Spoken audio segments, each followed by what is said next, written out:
ईमानदार किसान। गंगानगर का एक गांव था।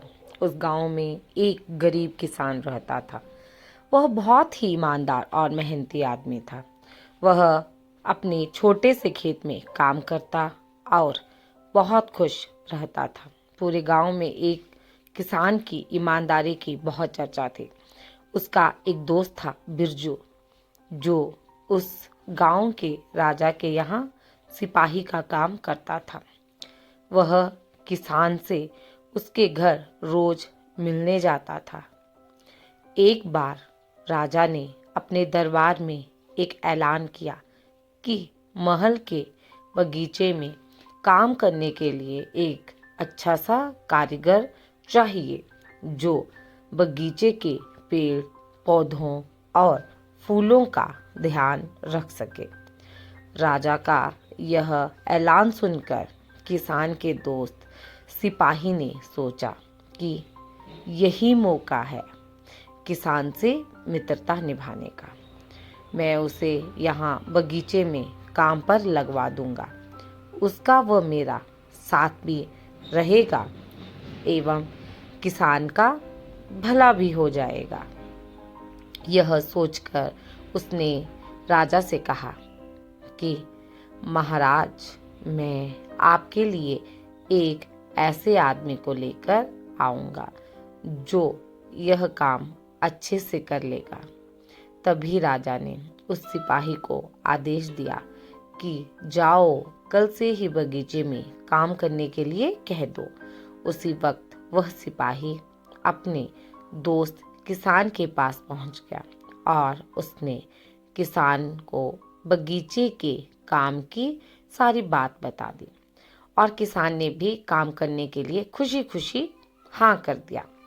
अगले ही दिन अपने दोस्त के साथ राजमहल पहुंच गया। सिपाही उसे राजा के सामने लेकर गया और राजा ने उस किसान को बगीचे की पूरी देखभाल का जिम्मा सौंप दिया।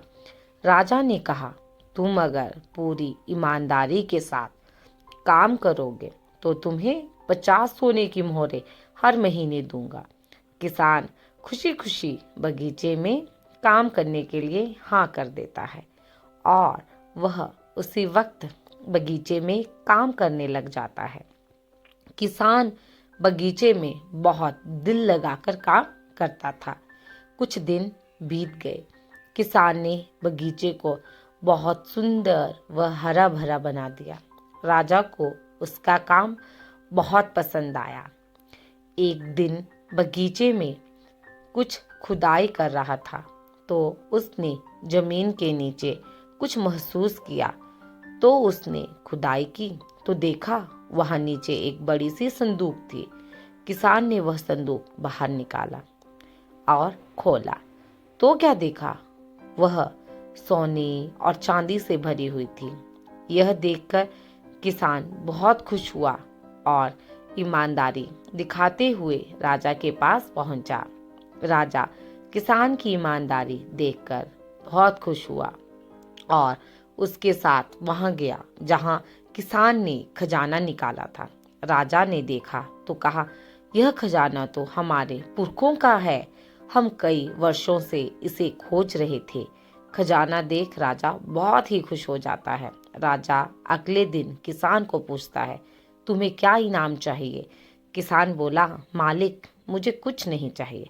मेरे पास जो भी है मैं उसी में खुश हूँ। राजा उसकी इतनी अच्छी बात सुनकर और खुश हो गया और उसने किसान को अपना मंत्री बनाने का फैसला किया। किसान ने राजा की बात मान ली और मंत्री बन गया। तभी तो कहते हैं ईमानदारी का फल मीठा। धन्यवाद।